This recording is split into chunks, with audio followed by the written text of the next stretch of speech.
Hey everybody, today I'm going to show you how to set up the address book on a Canon copier, both from the panel and the web interface.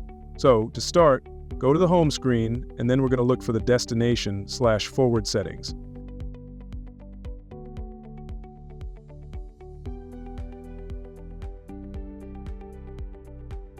And then register new destination.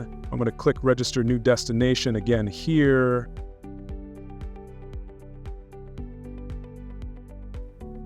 We're going to do an email address. Go ahead and type in the name for the profile that you want to use. I'm going to name ours Novatech. You put the email address and hit OK.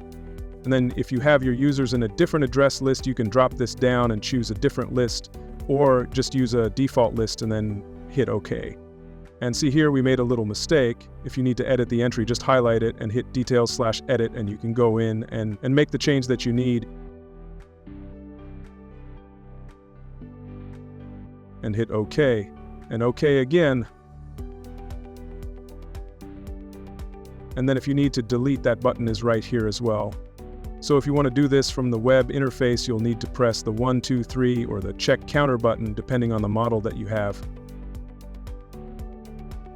And you're going to need this IP address here.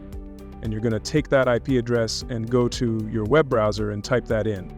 You're going to get a page that looks like this. For username and password, it's going to be administrator, and the password is 7654321 by default. If that doesn't work, you can try 1 through 8 or leaving it blank. And if you have a manager ID and PIN instead, that should be 7654321 for both those. All right, and once you log in, you're just going to go over here to the address book, come down to the list that you want. Ours is address list 1.